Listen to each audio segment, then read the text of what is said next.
मुरादाबाद प्रदेश सरकार द्वारा मुस्लिम मदरसों की जांच कराने का आदेश दिए गए हैं। ऐसी सूचनाएं प्राप्त हो रही हैं।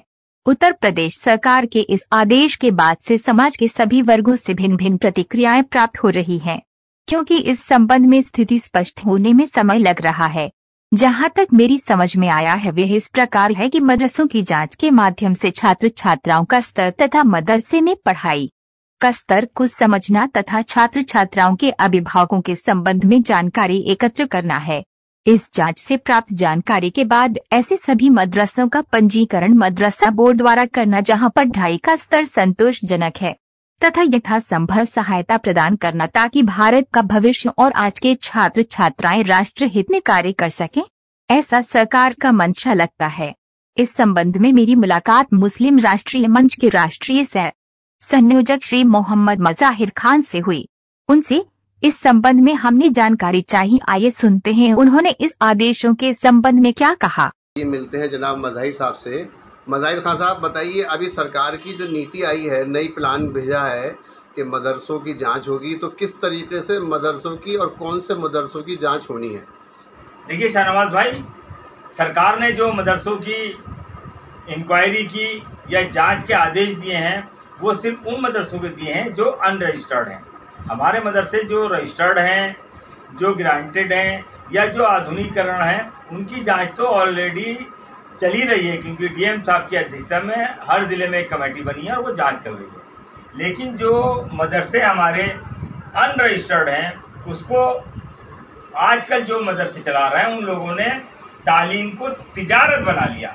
उनका जो जहन है वो तालीम की तरफ नहीं है कि जो बच्चे पढ़ रहे हैं उस मदरसे में उनके तालीम की तरफ ध्यान हो, बल्कि उनका जो एक नज़रिया बन गया है वो ये बन गया है कि हम इस मदरसे को तिजारत बना लिया और इससे हमें आमदनी कितनी करनी है।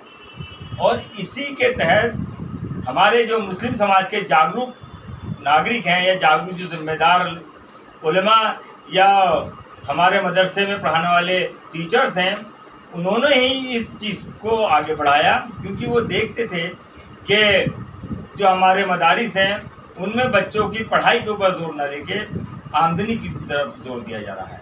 बच्चे जो पढ़ रहे हैं, ना ही तो उनके हम सेहत का ख्याल करते हैं कि उनका जो स्वास्थ्य कैसा है।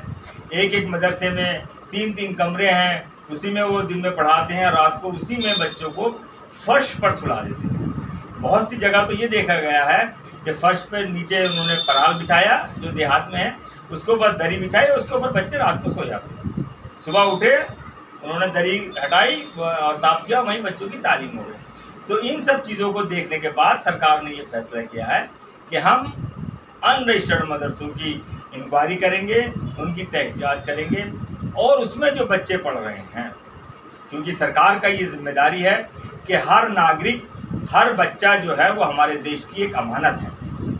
और हमारे वो बच्चे जो मदरसे में तालीम ले रहे हैं, हमें उनके सेहत का भी ख्याल रखना है, हमें उनकी तालीम का ख्याल रखना है, हमें उनके आगे के भविष्य देखना है। लेकिन ये जो अनरजिस्टर्ड मदरसे हैं, इनमें ना बच्चों की सेहत का ख्याल किया जाता है कि अगर कोई बच्चा बीमार भी हो जाता है तो उसे छोटे मोटे डॉक्टर के पास लेकर दवाई दिला दी और ख़त्म कर दिया। खाने का मसला ऐसा है कि वो बच्चों को सिर्फ पेट भरने के लिए खिलाते हैं। उनका ये मकसद नहीं होता कि बच्चे को हम खिलाएं ताकि उसकी सेहत बने, वो तंदुरुस्त रहे या उसको पौष्टिक आहार।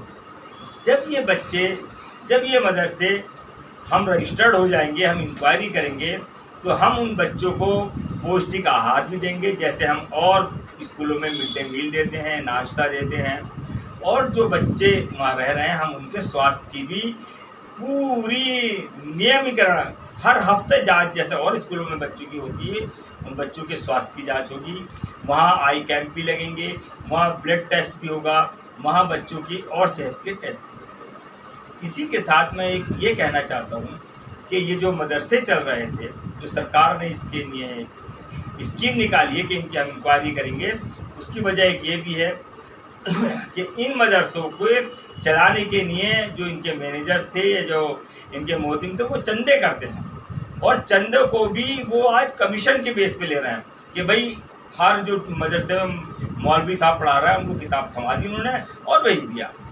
अब वो शहर शहर गए, वहाँ से जो है किसी से 30% पे तय होता है, किसी से 40 पे, किसी से 50%। तो उसकी भी ये दिलचस्पी होती है कि यार ज़्यादा से ज़्यादा चंदा लूँ और वो आधा तो मेरा है।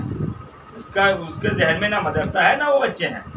अब उसने जो लाया, जो मदरसे में पैसे दिए 30% काट के या 50% काट के, अब वो मोहतमिम साहब या जो उसके प्रबंधक है उनके पास आ गए और वो उनका पूरा खर्च उसमें से निकाल के जो भी 10 या 20% पैसे बचते हैं वो मदरसे के बच्चों के ऊपर खर्च होते हैं। इसकी हमारे पास बहुत तफसील से वो आई और लोगों ने रिपोर्टें आई और सरकार ने उसके बाद ये निर्णय लिया है कि इन मदरसों को हम रजिस्टर्ड करेंगे और इसको विधिवत जैसे हमारे और स्कूल चल रहे हैं उसी तरह से चलाएंगे। हमारा मदरसे, सरकार का मदरसे बंद करने का कोई इरादा नहीं है। देखिए, मैं मुस्लिम राष्ट्रीय मंच का राष्ट्रीय संयोजक हूँ और मदरसा शिक्षा देखता हूँ।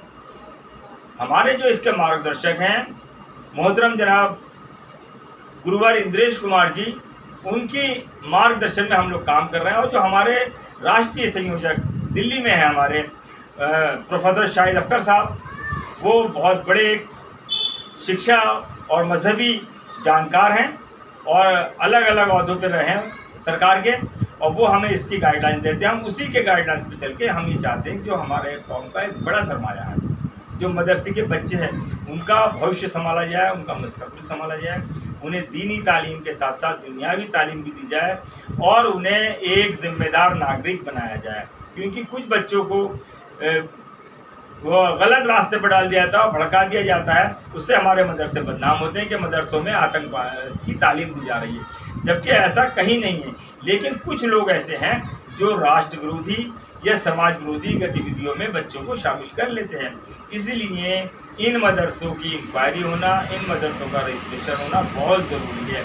इसी के साथ मैं अपने मुस्लिम जो जिम्मेदार लोग हैं हमारे समाज के, हमारे मुस्लिम, उनसे भी मैं अपील करता हूँ कि वो इसमें सहयोग करें और सरकार के कदम पे कदम मिलाकर चलें। मज़ाहिर भाई, आपने अभी कहा कि बच्चे हमारे भारत के भविष्य हैं, तो जो अनरजिस्टर्ड विद्यालयों में या मदरसों में बच्चे पढ़ रहे हैं, उनके लिए सरकार के पास क्या कोई ख़ास योजना है कि आगे क्या करेंगे?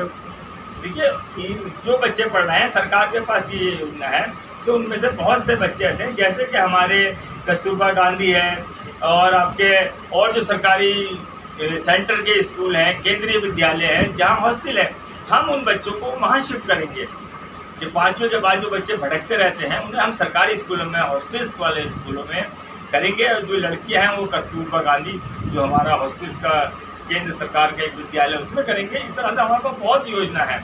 हम सरकार के और हमारी सरकार जो हमारे उत्तर प्रदेश और केंद्र सरकार है, मोहतरम योगी जी और मोदी जी, इस समाज के लिए बहुत चिंतित हैं और इसको समाज का एक बड़ा हिस्सा बना के आगे ले जाना चाहते हैं, क्योंकि हम ये चाहते हैं कि हमारा समाज और हमारे बच्चे देश की मुख्य धारा में आएं।